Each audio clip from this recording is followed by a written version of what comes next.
Eu sou César Alcázar, escritor, tradutor e editor. Eu tenho publicado regularmente desde 2008. A minha preferência como escritor é pela literatura de gênero, em especial a literatura fantástica, mas também gosto da literatura policial e das histórias de aventura. A Argonautas Editora foi fundada em 2010. Ela é uma parceria minha com o também escritor Duda Falcão.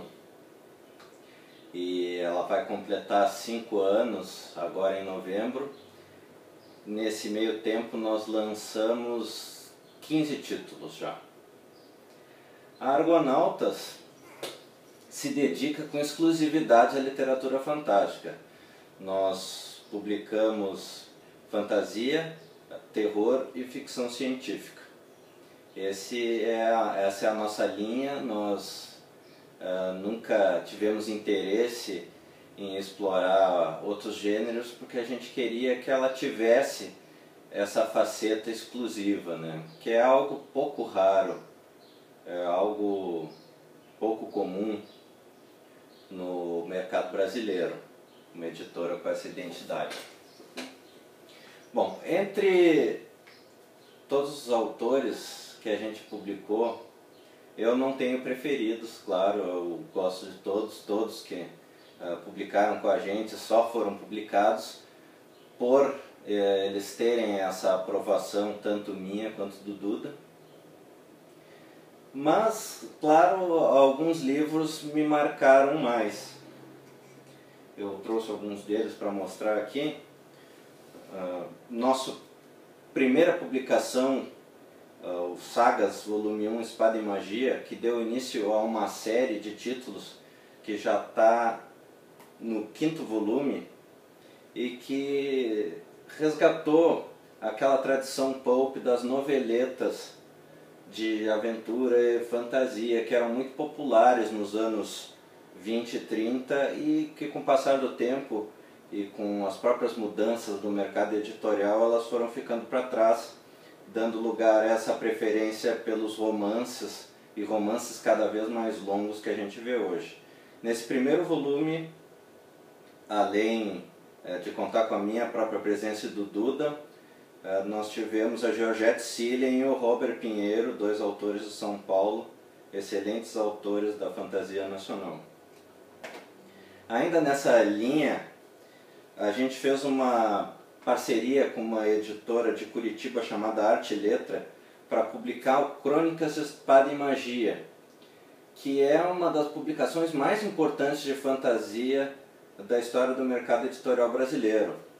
Nós reunimos autores clássicos como Robert E. Howard, o criador do Conan, George R. R. Martin, que atualmente é o autor mais lido do mundo de fantasia, além de vários nomes brasileiros, grandes nomes, como Ana Cristina Rodrigues, o Max Malman, o Roberto de Souza Causo. Então esse é um dos nossos trabalhos mais importantes. Um preferido pessoal meu é o Autores Fantásticos, um livro que inclusive já está esgotado. A ideia desse livro foi explorar as vidas de grandes autores do terror e da fantasia, ficcionalizando, né, as suas trajetórias. Aqui nós tivemos autores abordados como Lovecraft, Poe, Verne, Jorge Luis Borges, e inclusive nós tivemos um autor espanhol que também desenhou a capa, o José Aguilar Garcia. Esse é um livro que me deixou muito contente, o resultado, e em algum momento a gente tem que fazer uma segunda edição. Recentemente nós fizemos 2 antologias de autores brasileiros explorando o universo do escritor H.P. Lovecraft. O primeiro deles foi a Ascensão de Cthulhu e agora a gente lançou Herdeiros de Dagon.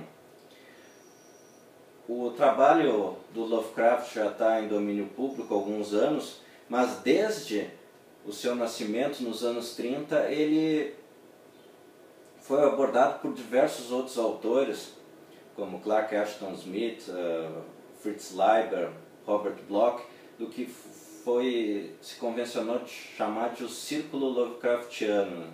Então, até hoje, a exploração desses mitos do Lovecraft são muito fortes, né? E essas foram as duas primeiras antologias publicadas aqui no Brasil com autores brasileiros explorando esse universo. Antes disso, algumas revistas e fanzines já tinham feito algo semelhante, mas por editora, os dois primeiros trabalhos Lovecraftianos brasileiros são Ascensão de Cthulhu e Herdeiros de Dagon.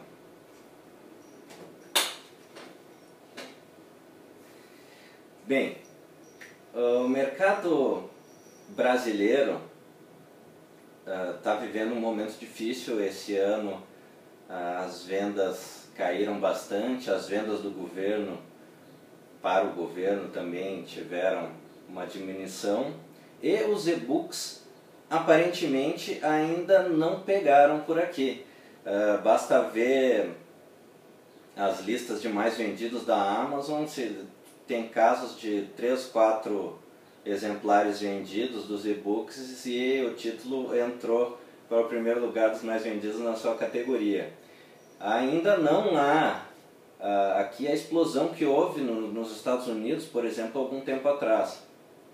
Mas mesmo nos Estados Unidos, no último ano, as vendas de e-book já caíram bastante e se nivelaram um pouco com as vendas de livro físico, depois de alguns anos, eu acho que uns 2 anos, em que os e-books dominaram as vendas por completo. Eu acho que o livro impresso jamais vai desaparecer. O que a gente já está vendo é uma diminuição de quantidade, uma diminuição de tiragens. É possível que aconteça com o livro impresso o mesmo que aconteceu com o disco em vinil, que ele continua vivo, mas se tornou um objeto mais restrito aos colecionadores, restrito a um nicho. Mesmo assim, eu acho difícil chegar nesse ponto. Há espaço tanto para o digital quanto para o físico, eu não tenho dúvidas. O livro não vai morrer. No máximo que pode acontecer é ele dividir a sua mídia, né, a sua forma de ser lido. Bem, o cotidiano de editor, no meu caso, é bem simples, porque Argonautas, como o Duda Falcão, meu sócio, gosta de falar, é uma nano-editora.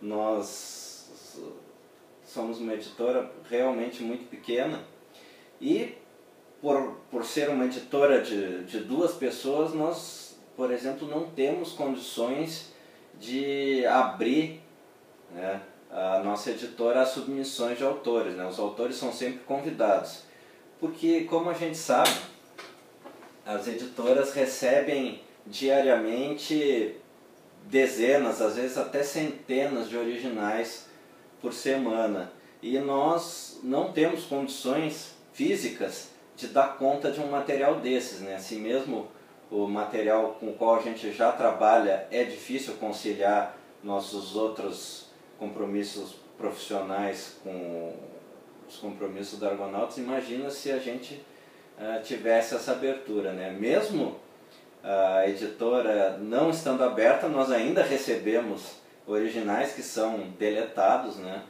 para segurança nossa e do próprio autor, mas, né, a nossa preferência é por convidados. Então, como no Brasil a figura do editor é meio ambígua, nos Estados Unidos a gente tem 2 figuras: o publisher, que é o dono da editora, é o responsável pelos negócios, e o editor, que é o cara que seleciona os textos. Aqui no Brasil, principalmente em editoras pequenas, o cara faz todas essas funções, né? Então, no nosso caso, nós lidamos bastante com o burocrático, que é uma parte que nós não temos muito, como é que eu posso dizer, talento mesmo, é bem difícil. Assim como lidamos com a parte artística, né? Nós fazemos o trabalho editorial em cima de todos os textos, direto com os autores, dialogando bastante com os autores. Então, tirando algumas coisas que são terceirizadas, como diagramação, arte de capa, arte gráfica, nós participamos de todo o processo, desde o recebimento do texto do autor que foi convidado, até tratar com a gráfica e buscar os exemplares na gráfica depois, né? Em outras editoras maiores, claro que existem vários profissionais diferentes para cada área, mas no caso da Argonautas nós estamos presentes em todo o processo, né, da confecção do livro. Bom, o melhor da profissão é conhecer novos autores, é ter esse contato com os leitores, inclusive, participar de eventos, estar junto tanto com o público quanto com outros escritores, isso é muito bom. A pior parte, no nosso caso, é a questão financeira, né? Porque nesse tipo de trabalho, no nosso nível, não tem muito dinheiro, né? A Argonautas é uma editora que não tem nenhuma dívida, mas também ela não rende lucros, né? Todo o dinheiro que a gente consegue com vendas, ele é investido no livro seguinte. Então, tanto eu quanto o Duda Falcão temos outros trabalhos, né, mais rentáveis que nos proporcionam continuar com a Argonautas nesse ritmo. Bem, eu não costumo dar conselhos, não gosto, não me vejo na posição de dar conselhos, mas eu acho que quem quiser optar pela profissão de editor tem que ter muita paciência e muita persistência.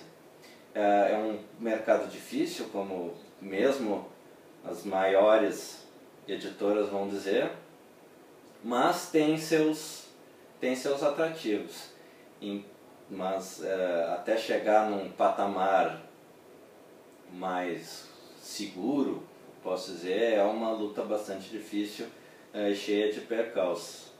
Eu até, muitas vezes, alguns amigos já me perguntaram e eu meio que desmotivei eles a tentarem esse caminho, mas cada um, né? Se esse é o teu sonho, vai atrás, mas é aquela história, tenha paciência e persistência.